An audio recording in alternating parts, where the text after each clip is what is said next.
It's very common for the world and for the Bible to disagree, but the most interesting disagreement for me personally is how to deal with trials and tribulations. When there's tragedy, depression, and despair, the world says that you need to find yourself because you are enough. If you just learn how to love yourself and who you are, everything will be okay. And that actually couldn't be further from the truth.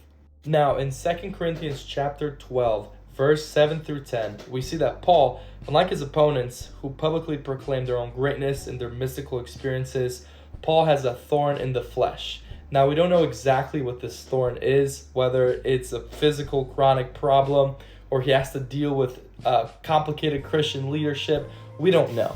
But what really matters is his response. Now, Paul prays to the Lord 3 times that this thorn might depart from him. And in verse 9, we see that God said to Paul, "My grace is sufficient for you, for my strength is made perfect in weakness." And then Paul replies, "Therefore, most gladly I will rather boast in my infirmities, that the power of Christ may rest upon me. Therefore, I take pleasure in infirmities and reproaches and needs and persecutions and distress for Christ's sake. For when I am weak, then I am strong." Now, that is quite literally the opposite of what the world tells you when it comes to reproaches, when it comes to needs, insecurities, distress, depression, struggles. And we are literally told in the Bible, as people who all have thorns to deal with, that when we are weak, then we are strong through Christ.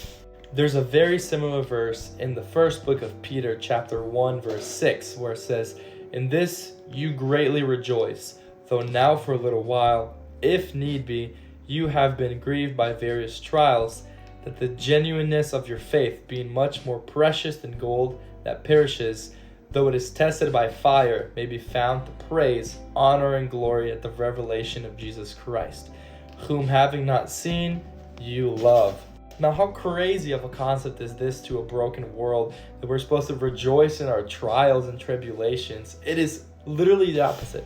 Tragedy in itself is not inherently a good thing, but when it grows perseverance and faith, the Lord can act through that to test genuine faith. Peter continues, "Though now you do not see him, yet believing, you rejoice with joy inexpressible and full of glory, receiving the end of your faith, the salvation of your souls."